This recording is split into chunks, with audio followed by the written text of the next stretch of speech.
I'm Nima Rajan, and this is Forum Daily Week in Review. Elections Canada says almost 6.8 million people voted early, but a majority of Canada's more than 30 million eligible voters will mark their ballots today. Elections Canada encourages voters to wear masks, but only requires them in places where they are mandated by provincial rules. Proof of vaccination regulations do not apply at polling stations in any province where they currently exist.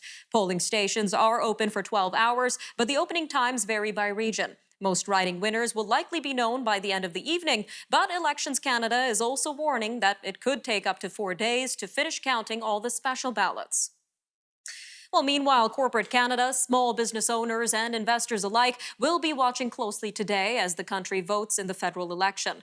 The major parties have made campaign pledges about housing supply, corporate tax rates, and support for sectors hardest hit by the COVID-19 pandemic, among other things.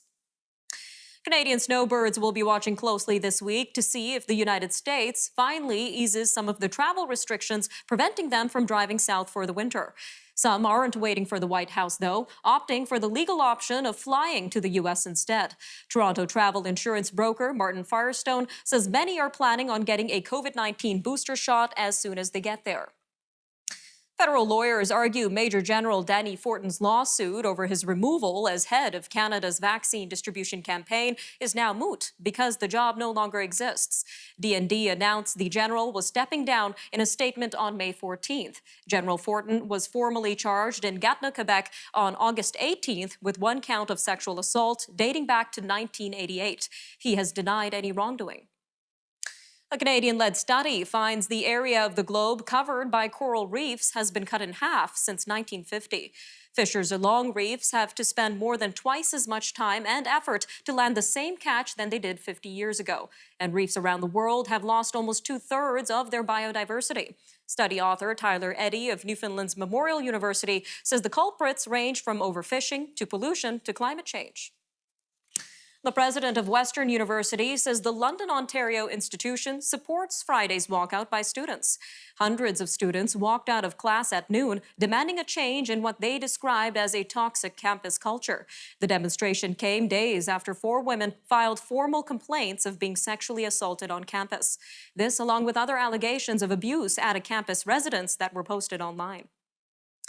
A Quebec woman who had spent 15 months in captivity with an armed Islamic terrorist group writes in a book that, despite imminent danger, all she felt was numbness. Edith Blay and her traveling companion, Luca Tiquetto, made headlines after escaping their captors in Mali and flagging down a passing truck. Her book, The Weight of Sand, was released in French earlier this year and is now being published in translation. Dozens of female Afghan students will soon be heading to Saskatoon after a Toronto-based charity helped them escape their country's new Taliban rulers. Nearly 100 girls have managed to flee to Pakistan with their families. This after failing to get out of Kabul before the airport was closed following the Taliban takeover. Some female dancers are also part of the group of about 200 Afghans who spent weeks trying to find a safe route out of the country. With help from the Prince's Trust Canada charity in coordinating their escape, they managed to evade the Taliban. The federal government confirmed on Sunday that the students and their families will be resettled in Saskatoon over the next 2 or 3 weeks. South Africa captured gold at the World Rugby 7 Series in Vancouver.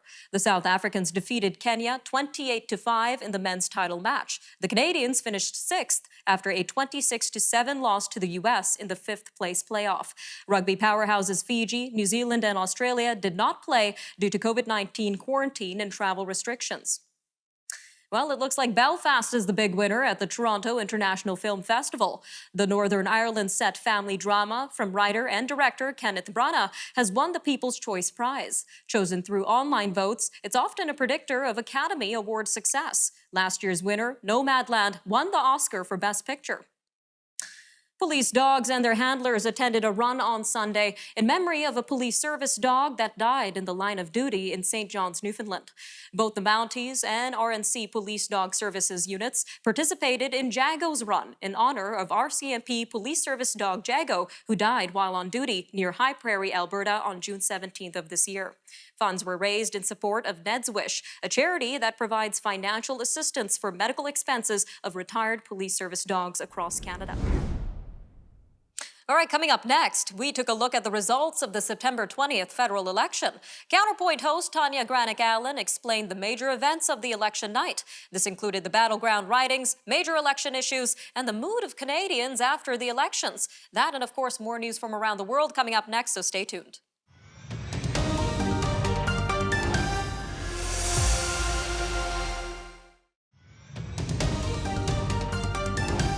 After the conclusion of Canada's election night yesterday, we don't yet know the final seat count. But Justin Trudeau will keep his job as Prime Minister, and his Liberal Party will stay in power after winning another minority government in the election. How many MPs he will have in his caucus is still being finalized, but the Conservatives won enough seats to remain the official opposition. The Bloc Québécois and NDP are in third and fourth place, while Green Party leader Annamie Paul did not win her seat. However, her party is sending at least 2 MPs to Ottawa. There are a few dozen races where the outcome could change when more than 780,000 mail-in ballots begin to get counted today. Well, here to discuss the results of the election thus far is Tanya Granick-Allen, the host of the News Forum's Counterpoint. Tanya, welcome back to Forum Daily. Thanks for having me here, Nima. So you were here last night in the News Forum studios covering the election live for everyone. Can you give us a recap of what happened last night? Yeah, Tony Clement, Catherine Murray, and myself were here till midnight giving live coverage coast to coast. So it was kind of exciting. Many of us entered election night, not sure what we would see. You know, what impacts would the NDP have? Would they have gains? What about the PPC vote? Would it surge? Would it implode? So it was definitely kind of dramatic. But as we started to see the results come in early in the night from Atlantic Canada, we saw some shifts with the Conservatives gaining a few seats. So, you know, Erin O'Toole's efforts there paid off clearly in Atlantic Canada. But the rest of the country sort of stayed the same. And, you know, you mentioned some of that we're still not, the seat count is still not finalized. The mail-in ballots very clearly will have an impact on that final tally. But I think it's safe to say it will be a Liberal minority. By the early estimates, with 158 seats for the Liberals, that's only a +1. The Conservatives, they are at about 119, so that could be a -2 seat for them.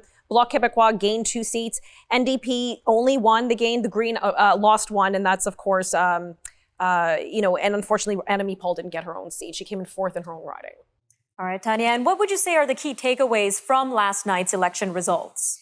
Well, as much as things changed, they stayed the same. So the new boss is the same as the old boss. People who started this election, many of the populists were disgruntled. Why are we going to this election? Is it necessary? Why are we doing this?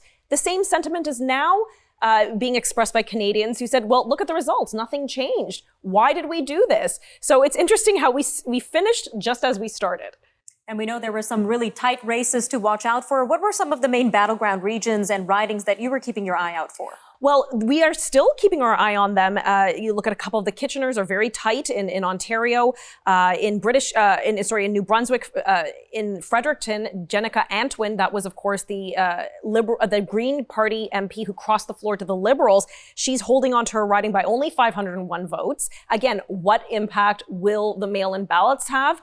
We have to see. Hopefully they'll be counted by the end of the day today. And, you know, this was a very unique election in that it was held during a pandemic. You mentioned there's mail-in ballots involved. What sort of impact did this have on the overall election process itself, Tanya? Well, it had both positive and negative impacts. Perhaps some voters who may have not previously voted did the mail-in ballot option, but then we saw excessively long lines in some polling stations in Ontario, 2-hour-plus waits, including one that went onto the highway on-ramp, which is quite dangerous. But, you know, people stuck it in. Democracy is important.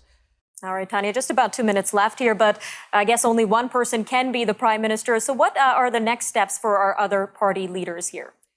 Well, this is always the million-dollar question. Who's going to stay? Who's going to go? I think with Annamie Paul, it will be challenging for her to stay on as Green Party leader. Of course, she entered this election with a lot of turmoil within her party. She failed again to win her seat. They've reduced by 1 seat. You know, again, we're waiting for the final ballots, but it looks like she will have lost a seat. So I don't think her future bodes well for her. They're probably going to go into a leadership. Jagmeet Singh, you know, he picked up 1 seat, but don't forget in 2019, he was down 15. So, you know, will he stay? Will he go? And then, of course, Erin O'Toole. He had, again, he won the popular vote, but lost the seat count. He did not win the minority. Same situation happened with Andrew Scheer, and within 2 months of that election, he was gone as leader. So will there be a Dump O'Toole campaign? Time will tell. All right, Tanya, just about 45 seconds left here, but bringing this back to our viewers, what would you say is the mood of the country following this election during a pandemic? I think exhaustion.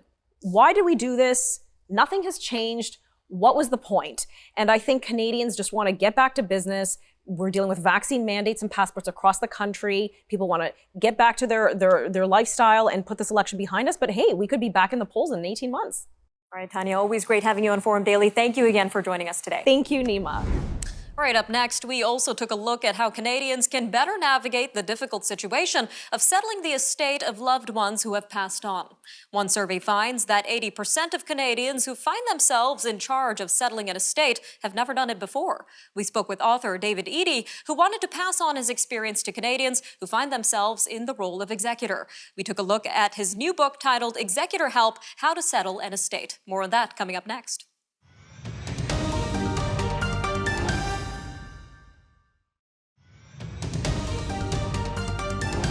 The passing of a loved one can be a difficult time, and settling their estate can be equally as stressful for family and friends, which is why a new book looks to help others navigate that process.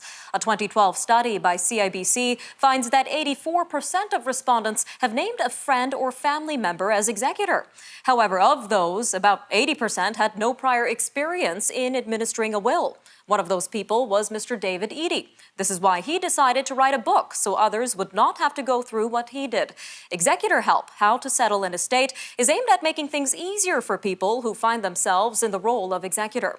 Well, to tell us more about the book and its main takeaways is the author himself, Mr. David Eady. Sir, welcome to Forum Daily. Thanks for having me.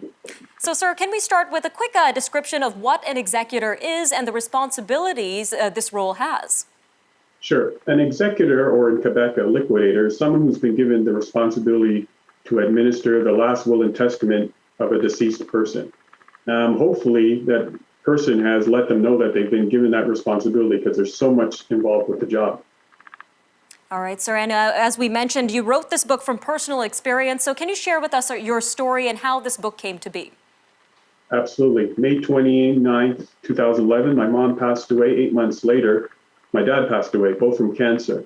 And we had to settle the estate, but it took us 7 years, 10 court appearances, and $50,000 in lawyers' fees, and they had a will to settle the estate.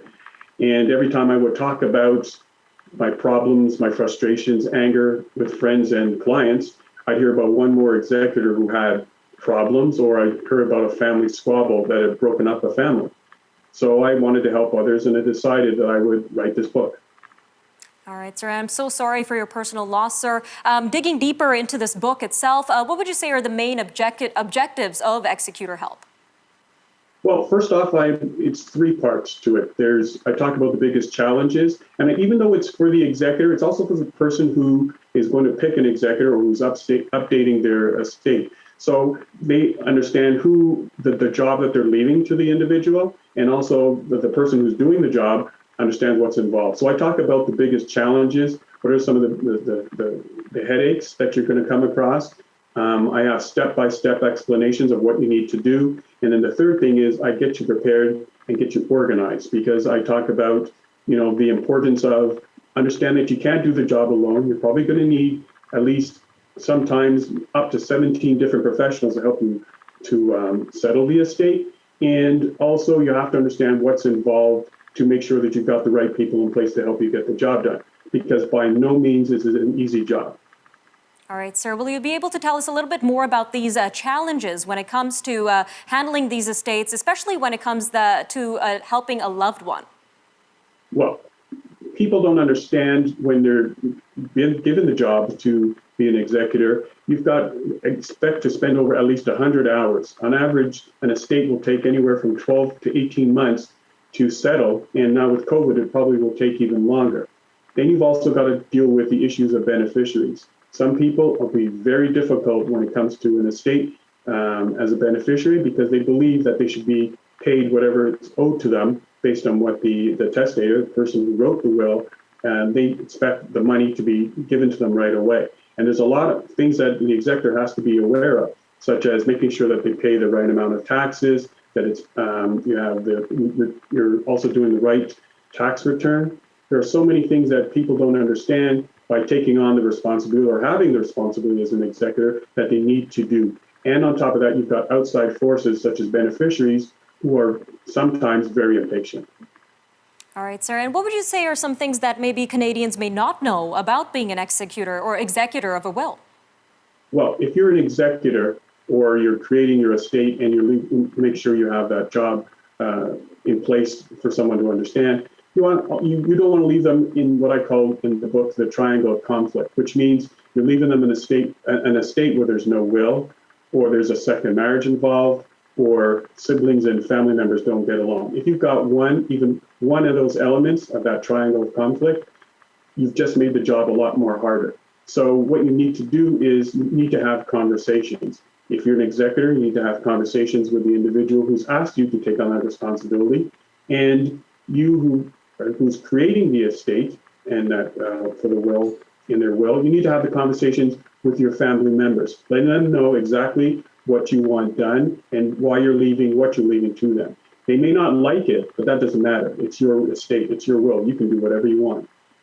All right, sir, we've got just about 10 seconds left, but really quickly, where can our viewers find your book? You can go to my website, davidedey.com, and there you can purchase the book, or at Amazon, or there's also checklists that, as an executor, other tools that you're going to need will be there on the website.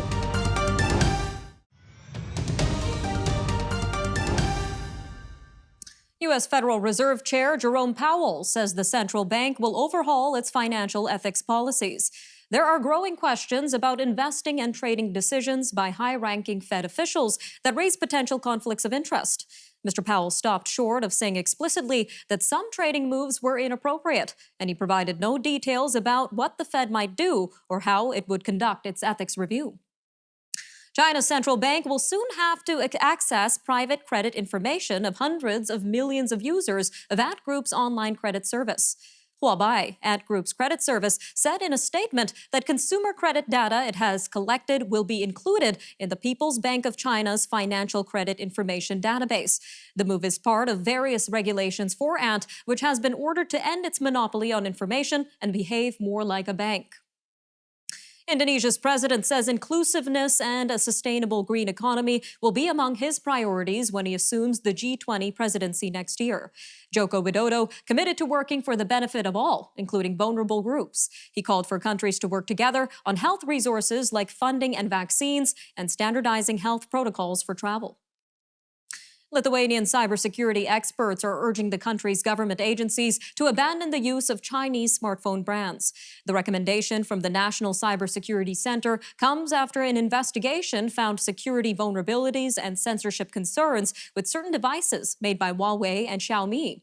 They say the risks involve pre-installed apps on the devices and possible issues with data leakage. Both companies deny the allegations. Fears that a Chinese real estate developer's possible default might send shockwaves through global financial markets appear to be easing. As details of Evergrande's $310 billion debt became clearer, economists said despite likely losses for Chinese banks and other creditors, it appears a default would not feed through to financial markets abroad. Chicago-based aerospace giant Boeing has announced plans to build a new type of drone military aircraft in Australia. Boeing says it has selected Queensland State as the final assembly point for its unmanned Loyal Wingman planes. The announcement comes less than a week after the U.S., Britain, and Australia announced the new AUKUS security alliance. Taiwan officials say the island has applied to join an 11-nation Pacific trade group, of which Canada is a member. That sets up a potential clash with rival Beijing. A Taiwan cabinet minister says the island's application to join the Comprehensive and Progressive Agreement for Trans-Pacific Partnership might be disrupted. This if China, which applied last week, is admitted first. China's ruling Communist Party claims Taiwan as part of its territory and says it has no right to conduct foreign relations. The head of the UN Food Agency is warning that 16 million people in Yemen are marching toward starvation. David Beasley spoke on the sidelines of the UN General Assembly gathering in New York yesterday. He said in Yemen's humanitarian crisis, food rations for millions in the war-torn nation will be cut in October unless new funding arrives. Only half of the UN's $3.85 billion appeal for Yemen has been funded. The World Health Organization says 90% of people live in areas with at least one harmful type of pollutant. The UN agency released its first updated air quality guidelines in 15 years today. It says the harmful health effects of air pollution kick in at lower levels than previously thought. Air pollution contributes to 7 million deaths a year and is now comparable to other global health risks like unhealthy diets and smoking tobacco. The U.S. government has released projections that indicate an even more troubling outlook for a river that serves 40 million people in the American West. The grim outlook Wednesday from the Bureau of Reclamation comes after it recently declared the first ever shortage on the Colorado River. That means Arizona, Nevada, and Mexico will get less water than normal next year. By 2025, the agency says there's a 66% chance that Lake Mead will fall to a level where California's supply also will be reduced. Scientists have found evidence of a resistant form of malaria in Uganda. It's a worrying sign that the top drug used against the parasitic disease could ultimately be rendered useless. Africa accounts for more than 90% of the world's malaria cases. The disease is spread by mosquito bites and kills more than 400,000 people every year, mostly children under 5 and pregnant women. Researchers at MIT are using barnacles as their inspiration to attempt to save some of the 1.9 million people who die from blood loss every year. The team from MIT was inspired by barnacles and their oil, which can adhere to practically any surface. Long-term study still remains to be done, but the material could fill major needs in emergency rooms and even among aging populations. All right, I'm Nima Rajan, and that'll do it for your look at national and international news from this past week. Remember, for more news on demand, you could always visit our website at thenewsforum.ca or follow us on social media. Take care, Canada.